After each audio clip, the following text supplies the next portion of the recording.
purpose is everything, dude. I think that purpose is when people are like, hey, what's that magic pill you can take that's going to solve all your problems? I think it's purpose.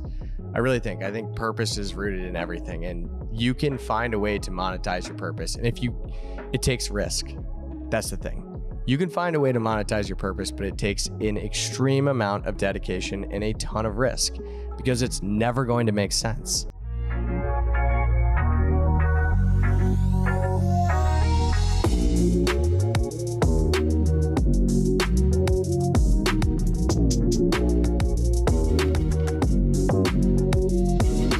Let's impact some men today. I think we're gonna do a great job.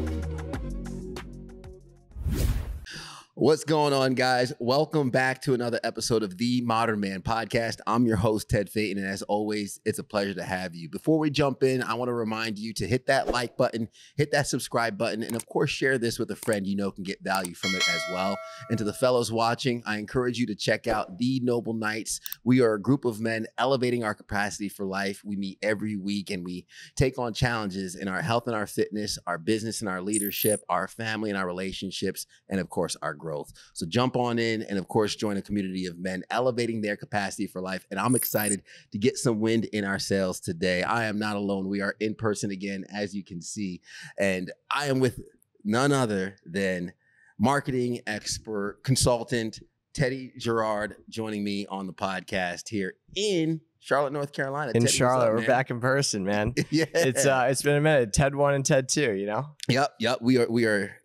We are in it. Thing 2, thing 1, thing 2. T-deuce. Yeah, we'd have to rewind on the old, podcast what the nickname was, but we had some chemistry going on. Yeah. No Rain, No Rainbows back in the archived pod. But dude, real quick, I have a question for you. Oh, hit me. What was like your calling in life to create a community around like mental health? Like what was that calling? Phew.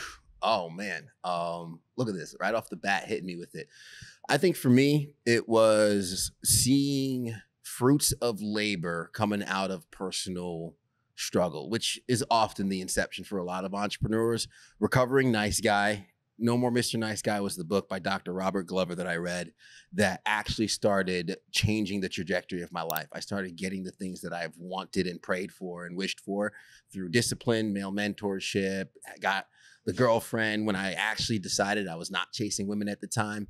It always happens. But all these things happened in my life when I buckled down and did what this book said. And then I read Mask and Masculinity by Lewis Howes, and that opened up my eyes to just the suicide rate amongst men, the disproportionate impact of mental health amongst men. And I was never suicidal, but I was at one point just depressed, hating life and not pursuing really what was within me, which is everything I was doing. So seeing that and seeing nobody talk about these things, nobody make these conversations mainstream, front and center. There were a lot of men in my life I looked up to who were strong family men, providers, protectors in their own right, doing amazing things. And no one's highlighting these guys.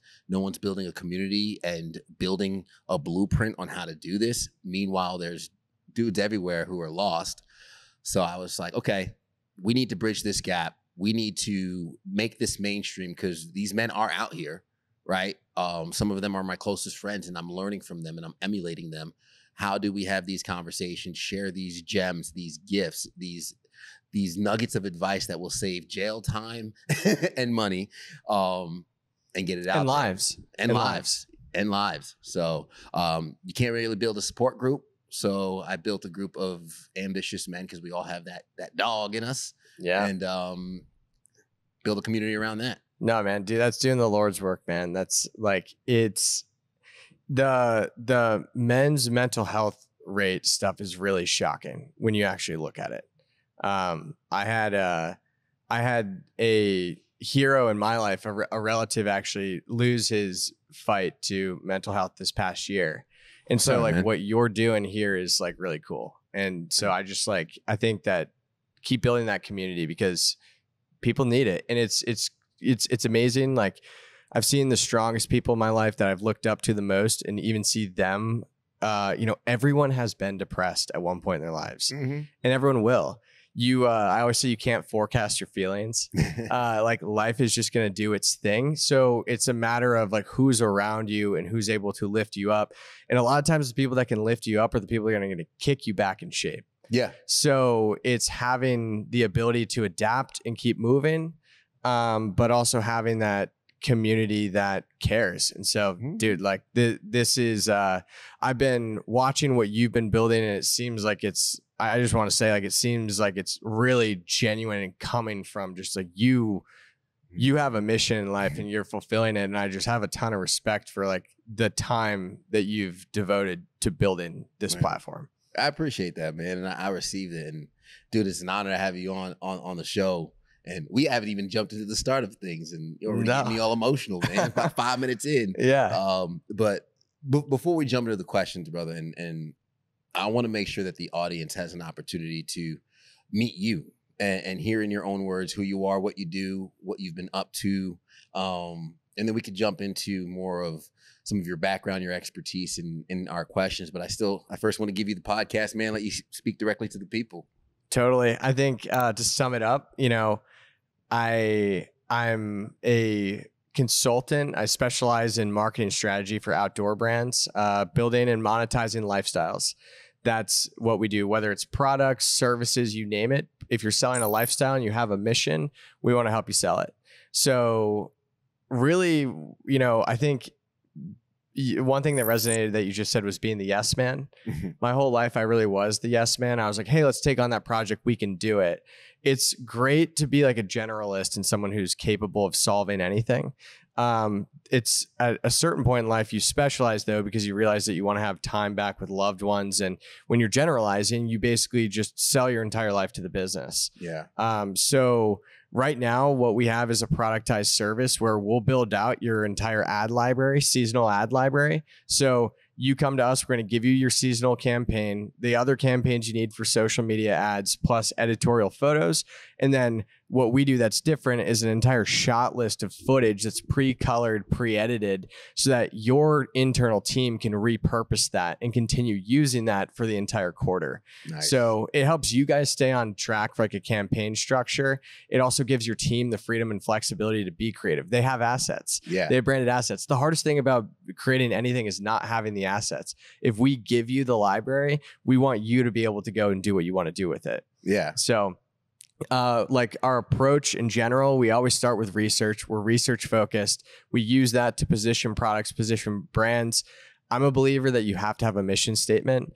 That might be the old school in me, like coming from a father who was an executive in the outdoor lifestyle brand industry. But a mission statement is the reason why people follow you. People follow brands because they want, one, consistency, but two, they want that logo to say something about themselves. Sometimes not even having a logo says something about yourself, and you just want, you know, it's just that select few that know, oh, that shirt doesn't have a logo, but I can tell by the cut that it's this brand that I can't afford or whatnot. Yeah. Yeah. You know, like everyone's got their own reasons for why they buy things. So uncovering that and then deploying that to make sure that we can reach more people that actually resonate with the reason why you want to do something is really my passion and why I keep doing what I've been doing.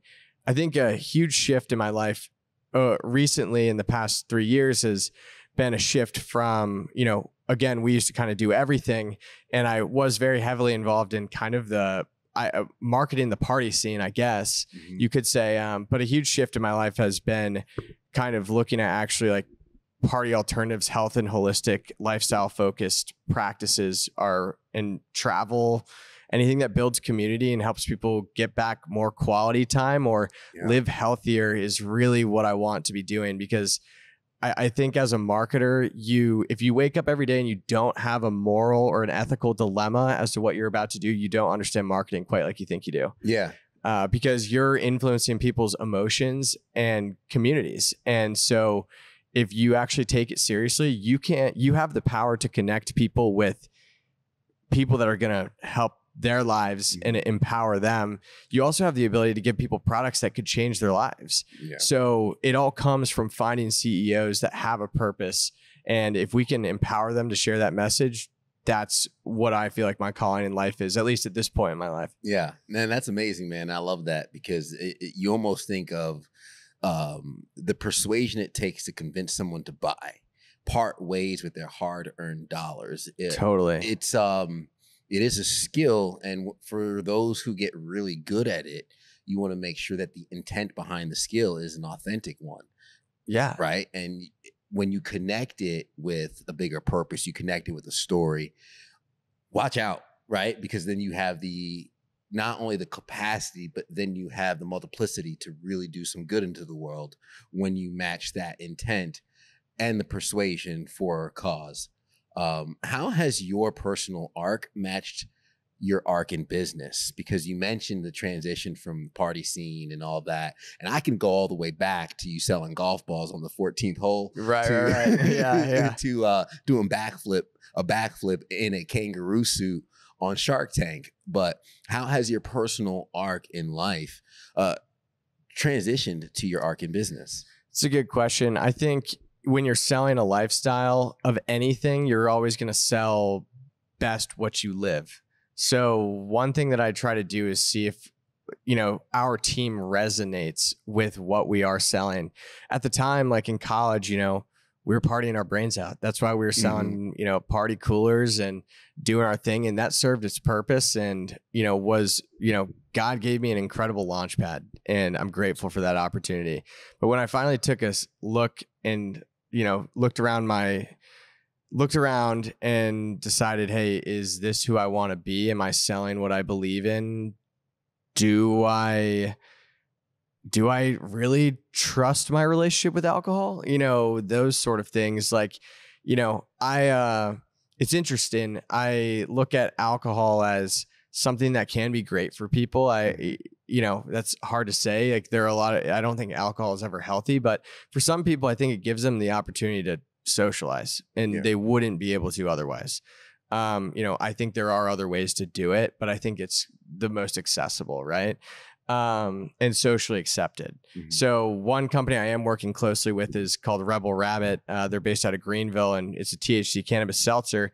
We've been actually canning water for North Carolina, those affected by the hurricane. We've sent like 10,000 cans in the last month. Super cool, dude. We halted all manufacturing to send cans up, and we had customers reaching out like, don't even send me our product this year. Like, what you guys did was the right thing. Greenville cut our water bill in half. So cool. Yeah. When I look at that, I'm like, that's the community that I want. I want the community that is doing this because we can. Which, side note, is why we do business. Because so I have a 9-to-5 job, right? Donate, but to have the ability to, hey, stop what we're doing, let's allocate our resources all to this. Like, kudos, man. Because let's serve our community, man. To do that, yeah. No, I appreciate that. And so, I started to realize, like, there are founders out there that care about actually changing the world, and they believe that their products can do so, whether it's through their message, the community that they're fostering, or really the solution that they're selling to society. What I started to ask myself was, hey, when people would come up to me and say, your marketing is so good, that's why I bought the product, despite the brand that I was working on, I had to start asking myself, was I selling you a solution to a problem, or was I selling you a solution to a problem that I created?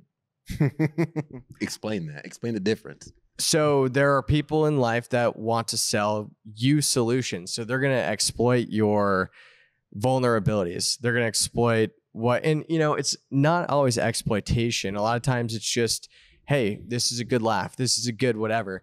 But at the end of the day, there are also people that are going to use those dollars to build a community that's going to do good, and it's going to nurture. It's going to plant seeds, and then, the community is going to reap like what that sows. And that was really where I wanted to, start diving into. And, it was funny because like Rebel Rabbit's a cannabis seltzer brand.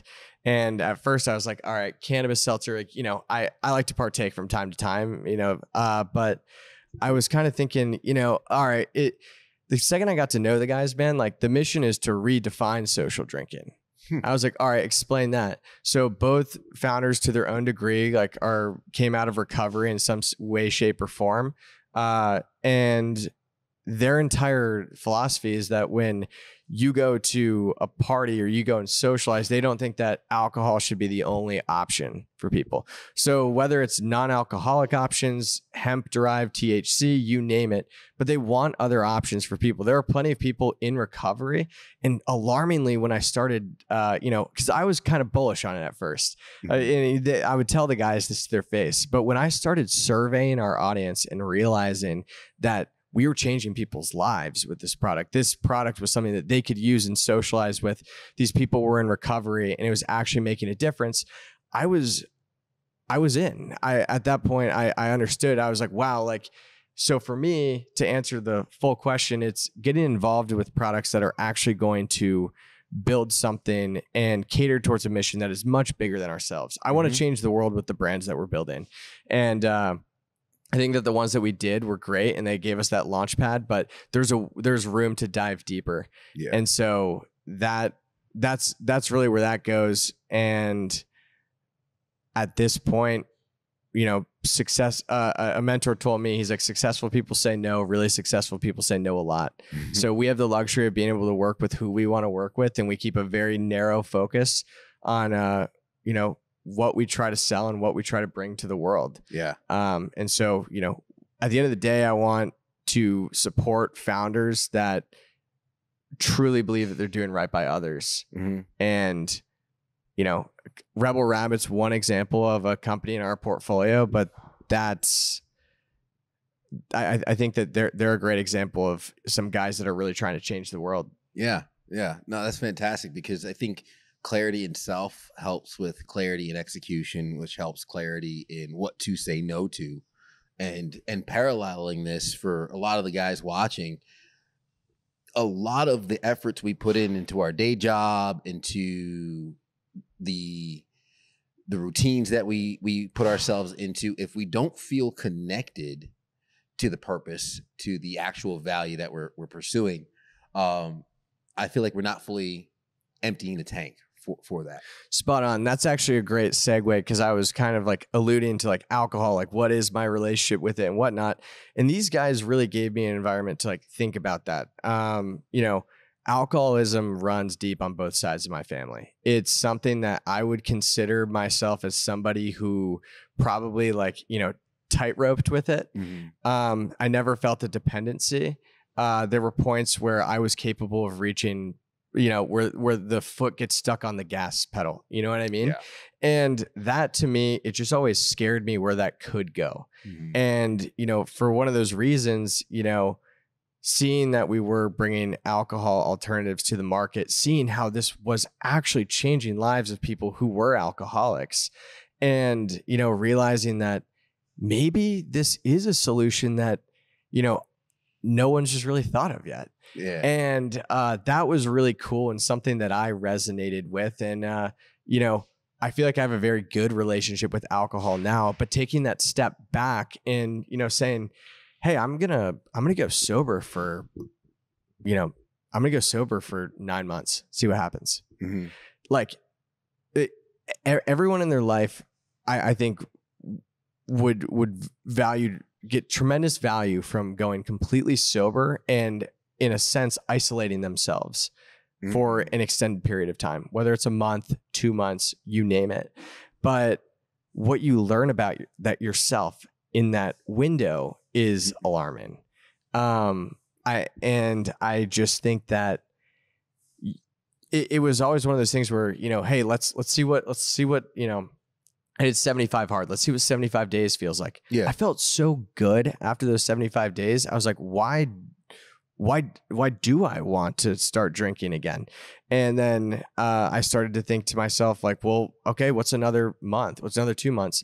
I start to end up in social situations to where I'm like, I don't even want it, because I don't want to feel like how I know I could feel tomorrow, and I want to wake up strong and like ready to go. Get after it. And like, it's almost like it reinstilled like a passion for life for me. And I look back on it and I was like, I was marketing binge drinking to like underage kids.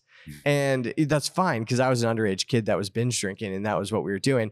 But I look back on that now, and that would kind of be how the arch has changed. I think as, I'm 26. I think as I've grown like immature. I don't think I'm the most mature person on the planet, but I think as my, I always joke with my family, like when I turned 25, I was like, guys, you better watch out. This frontal lobe's developed. Yeah. You know, like, so, you know, I'm discerning now. Yeah, exactly. You know, like philosophical wisdom, watch out. It's coming, you know, but, yeah, really taking that step back and processing, you know, how does this action impact tomorrow? And how does this action impact long term? And when I started to get that new clarity and purpose and passion for everyday life, I just started to see things differently. And I can't really explain it, but that's why I think it's important for everybody to experience it. And, you know, I talked with a relative of mine who has, you know, won his battle with recovery. And he kind of told me, he's like, dude, you know, everyone's sobriety journey looks different, but it's something that everyone owes it to themselves to experience at least for one point of their life. Yeah. Yeah. Yeah. Man. And so I think that is just like a good example of like how that arc has transformed of where we were, where we are. I have no idea where we're going next, but I anticipate that it'll be fueled by passion and desire to fulfill things that I believe in. And right now, I think that, you know, for whatever reason, I feel called to this like mission of sobriety. Yeah. No, I love that, man. And it's such a great mission, because what we don't realize, and this works well with the marketing, is how habit forming so many of these behaviors are. Totally. 75 hard. My wife and I did that. And not just the alcohol, but like the sugar, like how sweet an orange is. Like, so we did 75 hard, and we picked the dumbest diet to do. And I say dumb because it was low sugar, not no carbs. It was no gluten, no dairy, no soy. So my joke was like, all right, I guess we're going to be eating ice in a bowl for 75 days. But towards the end of it, or after it, when you start eating sweets again, like to this day, we don't have milk chocolate. Dude, processed sugar tastes like crap. Yeah. Right? It's like, once you take it out, sweet. So we don't realize that these habit forming products puts us in an action loop over and over again. I mean, it's what's saved Febreze, right? Make it a habit. And a lot of these products, going back to the power and the influence to get someone to part ways with their dollar, then you do it on a repeated basis. I'm out and about. I need to feel comfortable with a drink in my hand. And when we did 75 hard, I would go and my drink was, let me get a club soda and a splash of cranberry. Yeah. Because it would have that little red hue to it. Totally. Like, oh, what are you drinking? And they put it in a glass, so it's not in like a plastic cup, so they know it's water. But it would literally be something the habit just wants me to feel like I am drinking. So what your approach is wholeheartedly, you're like, it should be okay for people to go out in public settings and they go to the bar and they're ordering the drink for their preference of indulgence that they're looking for. And there's absolutely nothing wrong with that. But here's the beauty about it, Teddy. And what I love is with your arc and what I've been able to kind of hone in on. And we talk a lot about purpose on this podcast. And I tell the guys a lot is we can have a purposeful life and we can make money doing something that resonates with our heartstrings, and we could have a positive impact on the world, because there's a lot of guys with a lot of capabilities, a lot of energy, and a lot of ambition that at the end of the day, if they put their head down on the pillow, if they don't feel like they're doing good in the world, it's an empty success. If iron sharpens iron, so does one man sharpen another. But if you're a man and you're alone or listening to this, then who sharpens you? What's going on, guys? Ted Phaeton here, host of the Modern Man Podcast, also founder of the Noble Knights Mastermind Group. And I'm just out here encouraging you to find your circle. Maybe you're on a personal growth journey and nobody around you understands the new mentality that you're possessing. That's okay. You can find an online community that will pour into you, will navigate your goals and navigate your obstacles, share their experiences, resources, and more. Join the Noble Knights Mastermind Group and try us out for free to tap into a community of men helping each other scale up and reach their goals. Check out themodernmanpodcast.com. Purpose is everything, dude. I think that purpose is when people are like, hey, what's that magic pill you can take that's going to solve all your problems? I think it's purpose. I really think. I think purpose is rooted in everything, and you can find a way to monetize your purpose. And it takes risk. That's the thing. You can find a way to monetize your purpose, but it takes an extreme amount of dedication and a ton of risk because it's never going to make sense. The system, the society is set up to like, hey, you go chase that purpose, you're not gonna have benefits. Hey, you go chase that purpose, like you're gonna have to figure out your own taxes. Yeah. Hey, you go chase that purpose, you're gonna not have a reliable income stream for who knows how long. That's what's the reward? And the thing is like whether it works out or doesn't, I have plenty of ventures, even ones that I'm currently working on right now that will get moonlighted because it was a great learning experience. But like, wouldn't it hurt more to just never find out than to find out by failing? And those failures are, I always tell people, I'm like, failures are an investment into what's not working. Once you figure out what is not working by process of elimination, you can figure out what does work. Yep. But the only way to figure that out is by doing or paying tons of money for somebody else to tell you. Even then, it may not resonate with what your purpose is, and only you can figure that out. Yeah. And I always say that like everybody. My buddy Jimmy tells me I work closely. He's an absolute stud. Like Alex Hermosi, Gary Vee, he scaled all of their social medias. He's just like a wizard. Jimmy's like, dude, you are like such a whore for mission statements. Whenever we're on a call, I'm like, what's your mission? What's your purpose? Why are you doing this? What are your values? You asked me that. Yeah, exactly. Well, dude, I ask everybody, and I think that everybody needs to have a mission. Why do you exist? Your purpose is your mission. And that is like, if you can put that into a sentence, the amount of freedom that gives you, it's hard to even describe. Yeah. I mean, people that say that they don't like talking about themselves, that's a lie. Everyone likes talking about themselves. It's a familiar subject. People that say that they don't like talking about themselves just don't know how to. If you know how to talk about yourself, you can do it very, subliminally, make a connection with somebody, and then you can change the subject. If you don't want the whole spotlight to be on you, you can do that if you have a mission statement. When people ask you what you do in life, do you tell them what you do or you tell them why you do it? Traditionally, most people say, what do you do? And they'll say, hey, this is my job title. Right. But what if instead of someone saying, hey, what do you do? And I say, I even said it. I said, yeah, we do marketing strategies for outdoor brands. Yeah, we help founders, monetize lifestyles that make the world a better place. I just made that up off the top of my head. But you know what I'm saying? Like, you have that why. Like our mission has always been to promote, people, products, and philosophies with a moral compass, help them achieve an exit.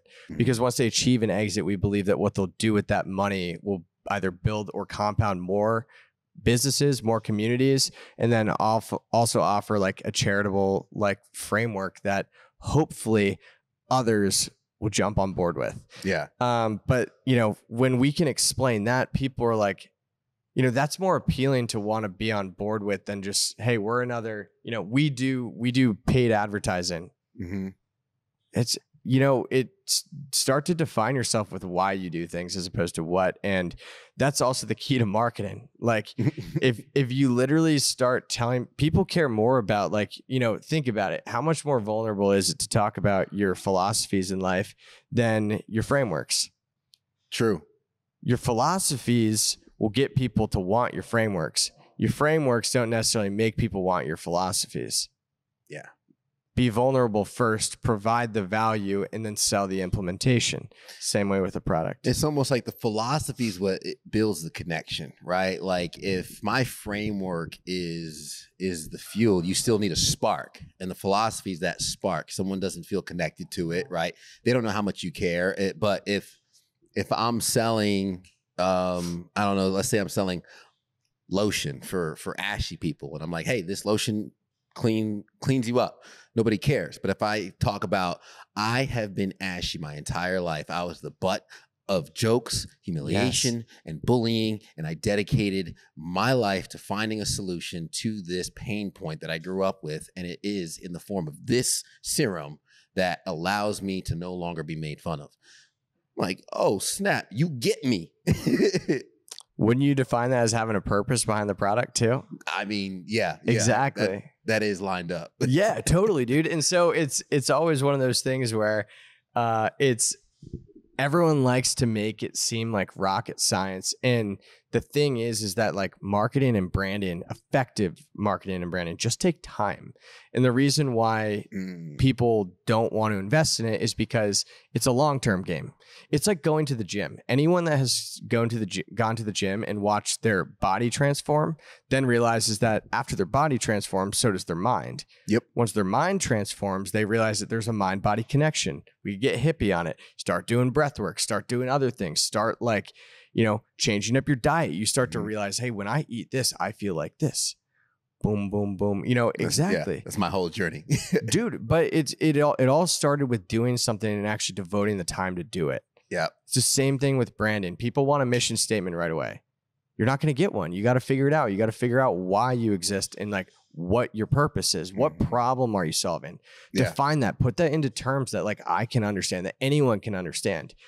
You know that you have a good product offering when someone looks you in the eyes and goes, man, why didn't I think of that? That's your market research right there. So all that being said, you can't take the humanity out of marketing. You can have AI, you can have all these softwares, you can have these systems. They're great. They can help you do tasks. At the end of the day, people buy things off of emotional connection. That's why when people come in, they say, oh, wow, like you're charging a lot for that product. The product's great. The price just needs to go down. I always, no, it doesn't. If we're making sales, the price does not need to go down. Yeah. Because people are paying for it. Yeah.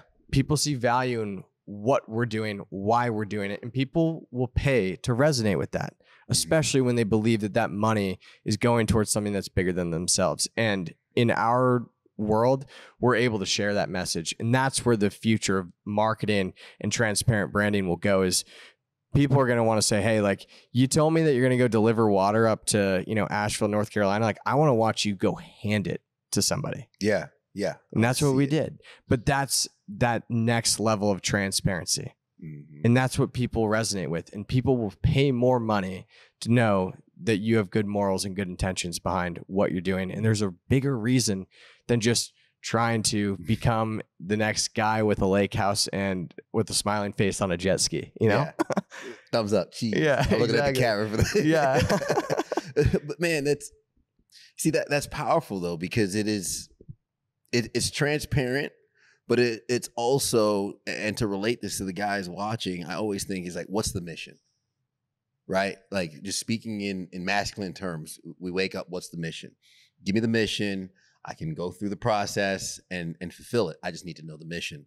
So many guys are disconnected with what their mission and what their purpose might be. They have a hard time getting that extra gear to really find the competitive edge. What would you say is the biggest disconnect you might find for a CEO who might have a good purpose that they're going for, right? They're trying to do good in the world, yet their execution might be off, missing something. That's such a great question. Most people that build products are visionaries and they're way too close to the product. So they can't understand why their solution doesn't make sense to the average person. You have to dumb down what you're doing. When you dumb it down to where a third grader can understand, you can explain it to anybody. That's where you're going to get the, oh, wow, that's a great idea. That makes sense. Oh, I could see value in my life. The core with marketing really in general is, how can I make you money, save you money? That'll make somebody buy something. How can I save you time, give you more quality time? How can I build you a community or get you laid? Those are the three reasons people buy things. Yeah. So how does your product do one of those three? And if not, you need to, this is where the flip side, this is where, the synthetic side of marketing comes in. Then you need to create a problem. If you create a problem, there are some people creating problems right now for things that are probably going to happen in the future that we can't even comprehend yet. And that's great. You know, they may be so far on the forefront and believe in this philosophy that you know, they could change the world. Those are the people that could change the world. The Athletic Brewing, I look at them.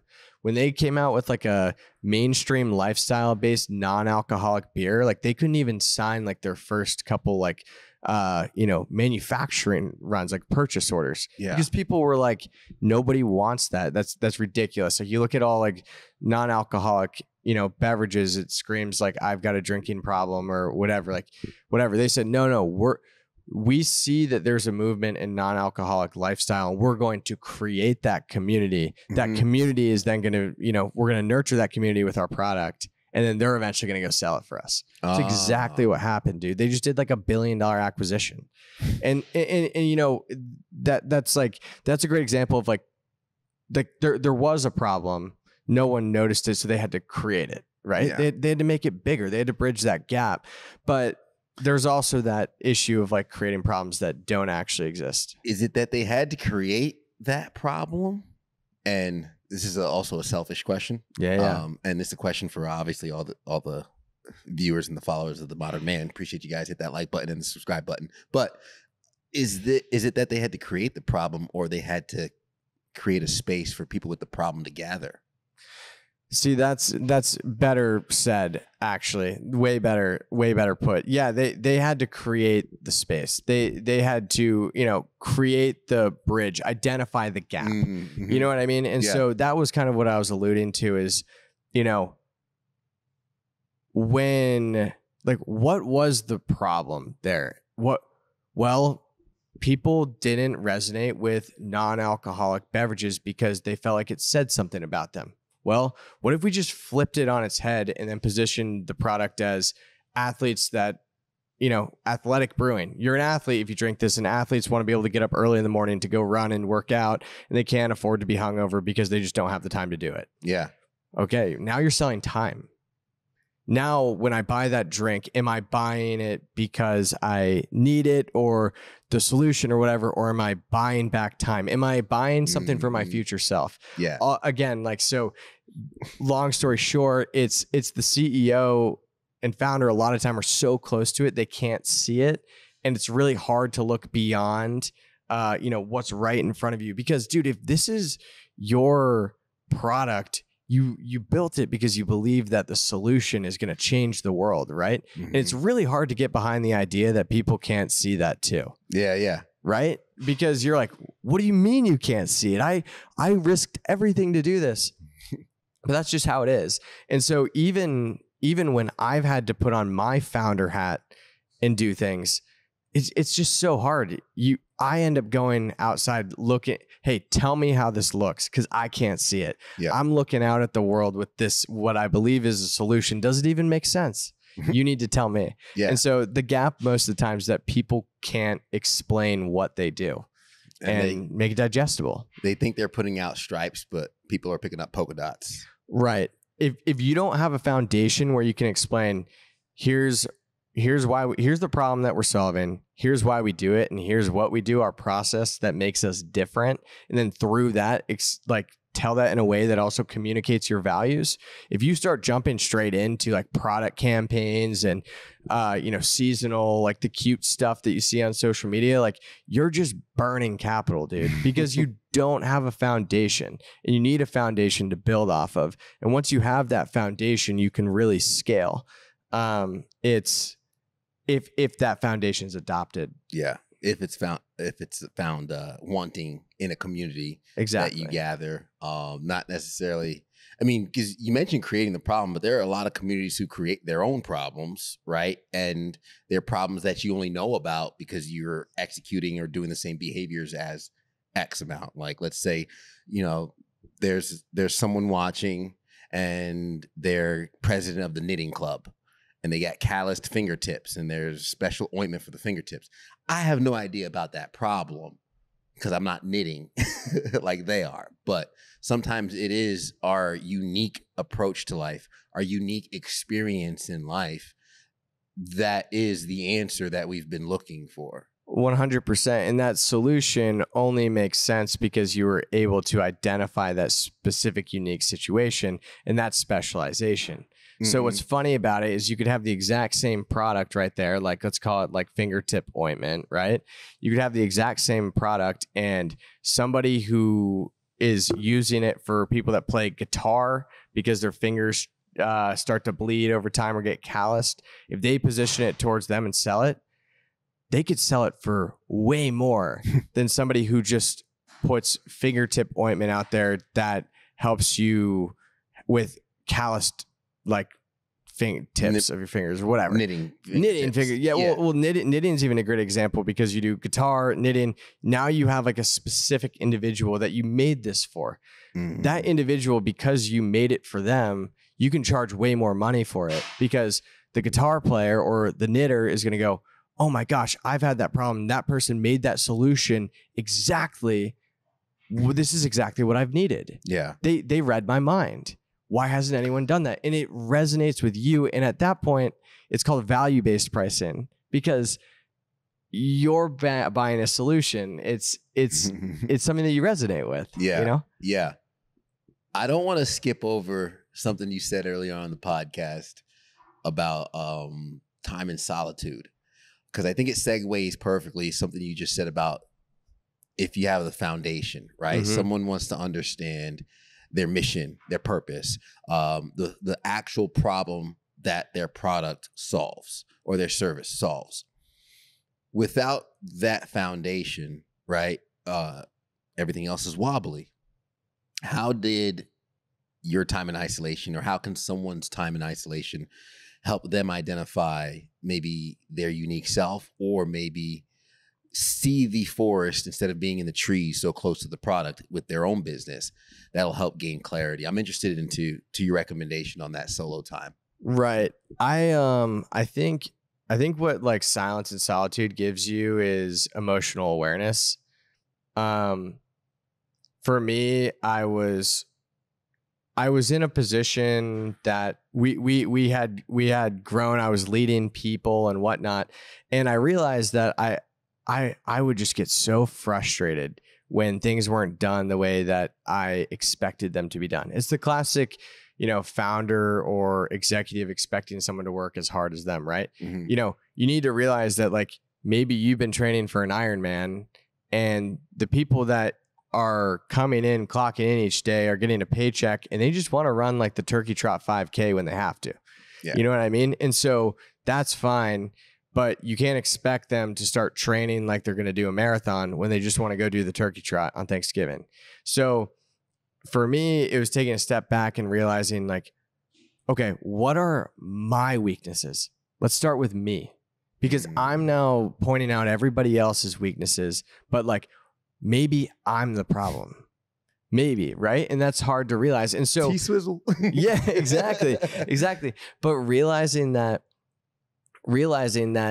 everyone has their flaws. Nobody is perfect. We're all human. So like we're all going to, there are always going to be gaps to fill because nobody is perfect. That's just literally how we're all like, I believe that's how God created the universe. That's why we all work together. Yeah. Because the world is like a puzzle piece, right? And so if we can find the right people that fill the gaps that are not our gifts, we're going to have more opportunity to exploit our gifts. And I think what silence and solitude gives you is that, just those haunting conversations that you don't want to have with yourself. And when you have that for a repetitive amount of time, you go crazy, so crazy that you eventually say like, either I am going to live the rest of my life feeling like how I feel right now, or I'm going to do something about it. And the people that do something about it become winners. The people that don't can fall victim to, that mental health battle. And that's, where I think community can really come in and help you, because everyone's got that time of silence and solitude where no one can understand what you're going through. You can go see a therapist, you can go see whatever, but no one gets it. Like you maybe felt betrayal beyond like how you've ever expected you could encounter it. You lost someone in your life that you didn't expect to lose at that age, or, your closest friends drop you like that. Why they drop you? You don't even know. That could all be an underlying motive for you to change the course of action that you're taking with your life. And so you either look at, if you look at life like the ocean, you either look at where the current's going and you ride with the current and you go and find a beautiful destination, you find a place to go and hang out, right? Yeah. Or you try to fight the current. And if you like, look on the news during the summer, anyone who fights the current usually doesn't win. Yeah. So that time of silence and solitude is you alone in the ocean, unaware of your surroundings, but having the awareness and creating the awareness to realize, hey, well, when I swim that way, I really get pulled that way. And when I swim that way, I get pulled that way. Well, actually, I never thought about swimming in this direction, but when I swim in that direction, I actually get closer to that destination. I'd rather end up on that island over there. Dude, like, did I ever think that, I would not, like, it never occurred to me that, like, I would be in a position to where I'm like, creating, I'm promoting like sobriety and like, super passionate about men's mental health and wellness and whatnot. But those are journeys that I took myself. And when you've watched people take it and you've taken it firsthand, you're like, it's important. Yeah. It's important and everyone's going to encounter it. So once you finally learn to like love yourself, you can effectively lead and pour into other people. But how can you ever expect to even remotely stand somebody up when your cup is completely empty? Absolutely, man. It reminds me of a few quotes of just continuing to have that solitude so you can move with purpose and become that winner. There's a lot of people who are just drifting through life, and they say, a lot of people die at 25 and then they're buried at 65 because they haven't lived with intention since then. And I know you mentioned you're only 26, but maturity isn't about the years of your life. It's about the life in your years. And you've lived a lot of lives for a 26-year-old man. And you have wisdom beyond your years. And I know our listeners could hear that and they could resonate with that. And having the clarity after that solitude. We talk about journaling a lot here. We talk about breath work. We talk about checking in with self into how we show up in the world and how we can execute even better. But with that clarity, it allows us to move in a different way. And I love things that I'm doing. And I even mentioned my busiest days, Tuesdays, when we're sitting here recording this, because I got the morning, I got the workouts, and then I got family time after this. But it all is aligned with my values. And when I look at a packed schedule on a Tuesday, I'm not drained, I'm energized. And if I have a bad day or a bad couple of days, by the time a Tuesday hits, it turns it around because this action helps fill me up because I know I'm building towards that purpose. And before we hit record, we were going to talk about a shoot that I think you mentioned is like you like to do a purpose project every year. Every year I do a purpose project. Like that's a non-negotiable. It's a project that I know that we're either going to make or we're either going to break even on, or more than often we're going to lose money on. But it's always the project that's the most fulfilling. And this year, a really good friend of mine, Matt Newstatter, he's the most talented outdoor cinematographer I know. Like, he is just God-given gift. This guy has spent years in the advertising industry. He can write a script, he can tell a story, and man, can he do it visually. Nice. And so he was approached by a company. There were these Navy SEALs out in California that have started a company called Kinetic Spearfishing. And their whole mission is to create a community that can find relief and solitude through spearfishing. Military background, is it an outlet for PTSD? For a lot of them, it is. Yeah. So it's cool to see those communities working together. We had a company that funded the project and they were sending Matt and I out to do it. Even with them funding the project, we even had additional expenses we needed to make this the way that we wanted to make it. Good. We were going to break even on it. The company pulled out about a week and a half before the shoot. And, the Navy SEALs, Blake and Derek reached out to us and they're like, look, we were banking on this project. You know, it wasn't everything, you know, they had other plans. They're more than capable of doing it, but you know, this project was going to be a big deal. And Matt like looked at me, and he and I met a while ago at a trade show and just connected. And we always talked about we were going to do a project together. And I was like, hey man, like this is that project, you know, I'll go in on this if you go in on it with me and vice versa. And we're like, screw it. So let's do it. So we jumped in. So we've created a documentary on these guys.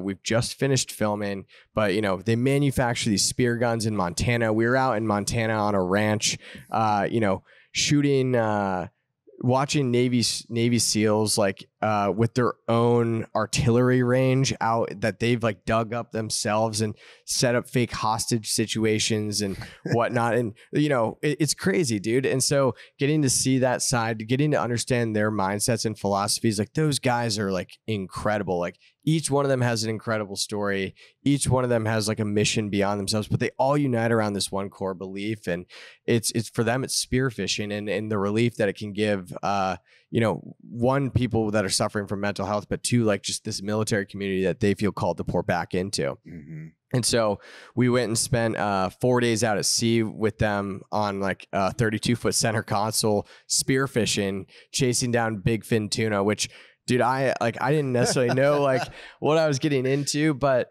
I mean, you know, it's crazy, dude. Like you're watching birds, like trying to see where they follow these school of tuna.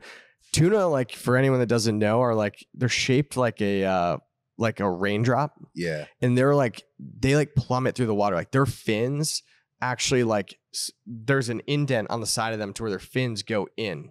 So like they're the most like aerodynamic fish ever. They're incredible. And so when they come up and they feed and they, you know, they circle these fish and then they basically shoot through the middle. And so you dive down like 30 feet and then you just try to get yourself wedged into the circle. And then when they shoot up to come feed, you try to pick one off. Aren't these tuna like huge? Yeah, dude. They're like the size of you or I, basically.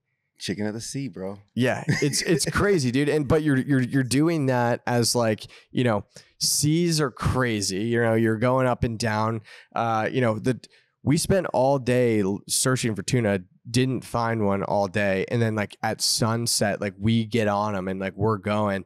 We ended up like shooting 2 at the end of the day, but it was kind of like one of those picture perfect like documentary moments. You know what I mean? Where you're like, all right, God had a plan this whole time. Like it's cool to see this all come together. But you know, the school of tunas come in. You can see whales coming in, and you know, if they're you'd assume there were probably sharks, and then like they're also like sea lions like swimming in. So it's like this entire like ocean ecosystem that like you're just like, okay, cool. Like, let's, you know, Matt was the camera guy, like jumping in the water that day.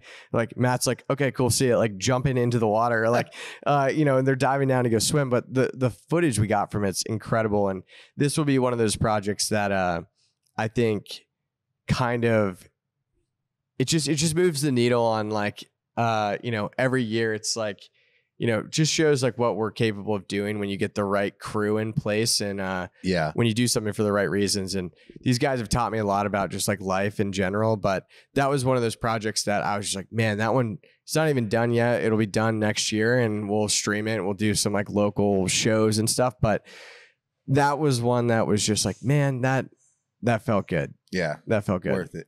Because I think a lot of times, especially as men, we want to be providers. We want to take care of our families. And I'm sure, you know, you mentioned risk. And I didn't get to ask this, but, you know, when we talk about going the entrepreneurial route or going towards the purpose, we give up on those benefits, the steady paycheck, right? These man-made things. But what's not man-made and what you can't quantify is the feeling that shoot gives you. And while most people are going to chase the shoot that will fill their bank accounts, you know, it's those, you could do 100 of those and you'll have a stacked bank account, but that's the shoot that you're going to remember, right? You're going to remember the rest of the feeling of the water splashing you on the face or the temperature of the air as the sun's going down that day. whatever it might be, a small nuanced detail that's going to stick with you through the years, regardless of what the bank account says. And that's really what we're chasing in life. And that's just kind of a message driving home for the viewers. Is like, we are going to execute in our entrepreneurial ways and earn the bag and make the money. But what's going to fill our hearts and what's going to make us feel fulfilled as men, putting our head down at the end of the day, is what we're truly doing that can't be quantified with cash. Highly accomplished professional. Oh, go ahead. Go ahead. I would say cash is like when you view success as cash, I think that you're like missing the whole picture. Yeah. You like, for me, I always looked at money as financial freedom. If I can get financial freedom, what I want is, I pray that I have kids in the future. Like that's what I believe one of my life purposes is just be a present father. Mm-hmm. When I have financial freedom, I want to use that money to spend as much time with them as possible. And that is just so often overlooked. I believe that my job is a career, as I believe you do too. Like you have a job or you have a career. Like a career is something that I feel like is driven by passion and a purpose. Yeah. And when you can mix that with family and provide experiences and, have financial security there, that's such a blessing. But really, when people look at, why do you want to make a ton of money? Dude, I don't give a crap what car I drive. I don't give a crap about the clothes I wear, whatever. Like, if they support people that I believe in, that's awesome. If they serve their purpose so that we can go experience things that we couldn't do otherwise, that's awesome. But that threshold, there's a point to where you have enough money to fulfill what your heart desires. Yeah. And I feel like it's a weird moment that you hear the people that when they get 50, 60 and they look back and they go, man, I wish I spent more time with my kids when they were younger, and they were chasing money for financial freedom for all this time. And then they get it. And then it's the tale as old as time, too old to go and enjoy it. Yep. Right. So it's that mixture of being financially responsible, taking the time to you're never going to be, tomorrow, you're not as young as you are right now. So go and enjoy them while you're young, while you're healthy, while you're mobile, while you have your loved ones around you. Go and do those things that you want to do. But set them up in a way to where it's a reward, right? Yeah. If you have money that you set aside each month because you and your wife really want to go to Italy, do it and then reward yourself when you do that. But those rewards make getting up in the morning, going to the gym and suffering the consequences, because that when you work out your body, your mind fires, right? Mm-hmm. So when your mind fires, that you're able to make more money. So it makes all of a sudden all these things have a reward. And then that trip that you guys want to take is going to be an experience that you both get to live with and remember for the rest of your lives. Yeah. So it's thinking about those and gamifying life to serve your purpose. But real financial freedom is the ability to say no, and also the ability to not have to say no. Yeah. Yeah. So saying no to the things that you don't want to do so you can say yes to the things that you do want to do. Bingo. Because you said it right at the beginning. And a lot of us start off as yes men. Yes, I can do this. Yes, yes, yes, yes, yes. But the successful people say no. And the very successful people say no a lot because they want to say yes to the things that they actually mean yes to. Spot on. Spot on. I want to make sure people have a way to connect with you, follow you, work with you. Teddy, what are the links, socials? Where can they go? Yeah, if anyone wants to connect with me for business, you can go to my website, which is giard.co, giard.co. You can follow me on socials at TeddyG111 and LinkedIn Teddy Giard, Giard. I got you. Yeah, I'll have those links in the show notes below or in the description for everybody watching on YouTube. Last question. Yeah, it's usually the heaviest one, which is why I save it for last. What is something you've seen or something that's happened to you that shapes the way you view the world as a man? I think that would relate back to what we opened up about first. I think, I've watched a lot. I've grown up with incredible male mentors in my life. I have also been very blessed with my upbringing. I never had to worry about food on the table. I never had to worry about resources like, hey, am I going to be able to go and join the basketball league? Whatever. Like a lot of those things I feel like are easy to take for granted because you just expect them because they've always been there. But realizing that, you know, there was a lot of sacrifice from both my parents I'm the oldest of 4, to make those things happen. And like, you know, you do take those for granted when you're a kid because you don't know any better.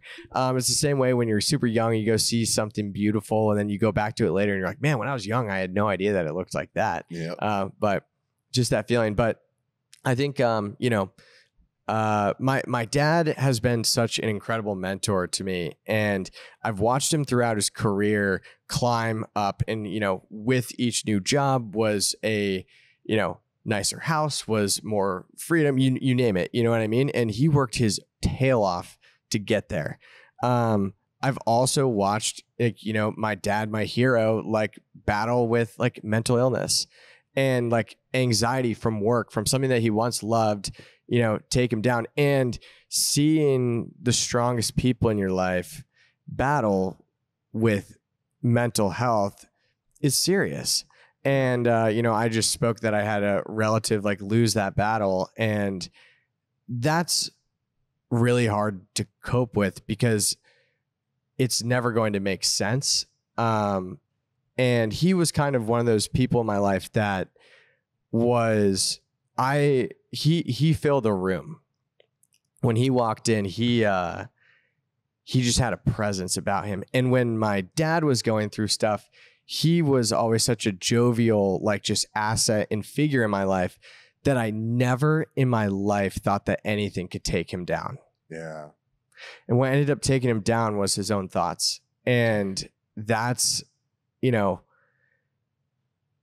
it just goes to show the importance of community, the importance of having conversations like this, you know, and I trust that, you know, obviously this is my perspective, so I'm not trying to speak for everybody else or whatever, but, you know, watching, you know, these male figures in my life struggle with these things in real time, and some win, some lose, has shown me the true value of time.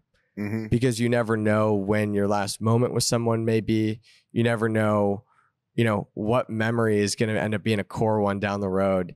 Yeah. And also just the importance of having a foundation in faith and community that's going to support you, pick you up when you're down, but, you know, really guide you and push you towards what you've advocated as your purpose, and they believe yours is too. Yeah, man, that's fantastic. I love it, man. Highly accomplished professional in the lifestyle product and brand industry with a stellar background in film production, brand strategy, and product development. Teddy Giard, it's been a pleasure having you on, man. Thank you, Ted. I appreciate it, dude. Yeah. Guys, I don't have to say much to wrap that up. What is the mission, right? What is the mission? I'm going to go through my notes, but make sure you hit that follow button. Follow Teddy, everything that he's doing and the work that he's doing, the brands that he's promoting. He's doing good in the world and is perpetuating the purpose that so many good business owners are trying to get out there. Sell lifestyle. Do you live the lifestyle that you're selling? Or what we said before is, are you a product of your product? And if you're not, maybe you need to look in the mirror and reassess that. Are you selling a problem or creating a problem? Maybe you've identified a problem that so small a group of people have that you need to first create the community for them to gather before you could truly impact them and sell to them. And then, what's your mission? If you're going to work every day and you're not getting fulfilled internally, if you're putting your head down on your pillow at the end of the day and you don't feel like you've actually given something to this world, you might be missing the ball. You might be missing your mission. That time of solitude, identifying what it is your mission might be, time in solitude, having those conversations you're afraid to have with yourself, because the silence could be the loudest thing to confront. And then dumb it down, whatever you're doing. Maybe you've identified your unique carve in the world and what you could provide, but the message isn't driving home. Maybe you need to dumb it down in a way that the world can grasp. Let's start with me. If you're having frustrations with the world, everything out there, maybe you need to look first at yourself and how you show up in situations to maybe alter and change the story a bit. And then finally, are you fighting the current? I'm going to use this clip. He says, if you watch the news in the summer, the people who fight the current often don't win. That's real. Fellas, don't fight the current. Pick up the phone. Follow the link below. Find your community of men so you don't have to fight these battles alone, because we lose way too many people to this battle. Hit us with the follow, because you have two guys right here who would love to be in community with you as you chase your purpose and fulfill your mission. Hit that like button, hit that subscribe button so you can get a new episode each and every single week. And also leave us an honest rating so you can let us know how we're doing. We appreciate you guys, and thank you for making it to the end. And as we always say at the end of the episode, everybody wants the sunshine, but they don't want the rain. But you can't get the pleasure without first the pain. Let's grow.